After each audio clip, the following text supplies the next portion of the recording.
daripada Zoom. Sebab kita nak ajar pendekatan terbeza mungkin. Betul tak? So kita kena cari budak dalam kelas kita ni. Kalau contoh kelas 1 kan. Kelas 1 kan, kelas 1. Dalam kelas 1 ni mungkin ada di kalangan pelajar kita yang dapat apa? Dapat grade A. Berapa ramai dapat grade A plus? Kan? Berapa ramai yang dapat C plus? Dan berapa ramai yang dapat D dan sebagainya. Tengok. Boleh gunakan kaedah grade ataupun gunakan kaedah markah. So digunakan kaedah grade ataupun kedua ialah guna kaedah markah. Okey, markah tu dia pecahkan lah. Contoh markah kan. Okey, budak dia dapat daripada apa? 0 hingga ke 30. Berapa lah? Kan? Kemudian 31 hingga 39. Contoh dia contoh lah kan. Berapa? Kira. Jadi pengkelompokan ini boleh menggunakan, kalau saya lah nak tahu, saya suka lebih pada markah. Sebab pengkelompokan tu lebih senang kita pun. Kalau grade dia ada julat dia, takut dia buat dekat sepadan. Faham tak? So kalau kata kita nak Boleh buat, guna dua-dua lah tuan. Satu markah, satu tengok boleh. kat mana Kita garis ulang lah, padan. mana yang kita rasa kan selesa. Kalau saya sukakan markah. Kan, markah contoh. Sebab dia depend pada kelas. Mungkin kelas 1 dia tak ada kosong. Kan? Tetapi dia mungkin bermula dengan apa? Dengan 15, 20. Sebab dia dalam 1. Mungkin kelas yang kita yang akhir tu mungkin dia bermula dengan kosong. So tujuan kita gunakan markah ialah kita nak membahagikan kelas kita ni kepada beberapa kategori jurang. Contoh kan, jadi contoh kita lihat terdapat beberapa trend kelas dia. Contoh ada 3 atau 4 trend. Maknanya kalau kita nak bahagikan contoh 0 sampai ke 39, satu trend. Kemudian yang sederhana mungkin daripada 40, katalah contoh tuan-tuan letak kepada 60. Nak mudahkan cikgu kan.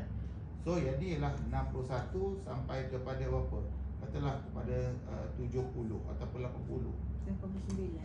Katalah 80. Kita mudahkan dia ni kan 80 kan.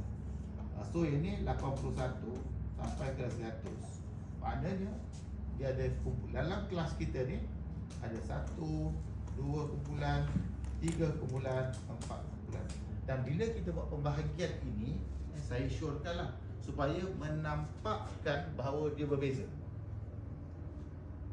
Supaya nanti contoh, katalah saya berada dekat sini, kelas yang atas ni dia boleh bantu. Itu kita boleh gunakan pendekatan apa? Murid apa? Guru muda. Nampak tak? Dalam tu sebabnya dalam tadi kita sebut tadi. Nampak tak? Strategi kita apa? Gunakan guru muda. Dalam pendekatan terbeza contoh, kita gunakan pendekatan. Jadi kumpulan A, mungkin saya sebagai guru, saya akan fokus kepada siapa? Pelajar yang lemah. Tapi yang budak yang tinggi ni, dia tolong bantu pada sederhana.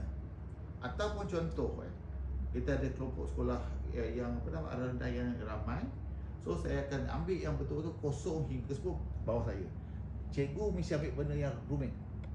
Okey, yang guru muda ni dia ambil lah markah yang tinggi sikit. Jadi saya syorkan lah. Ni terpulang pada tuan-tuan, mana yang tetap fokus. Tadi macam Puan Aida sebut tadi, nak grade pun boleh. Tapi macam saya suka pada markah. Terpulang pada tuan-tuan. Contoh, tuan-tuan boleh letak sini lah. Maknanya kalau kita nak buat kategori ini pelajar yang apa? Gagal lah. Mungkin kat sini, mungkin pelajar yang boleh kita buat ialah pelajar yang mendapat apa?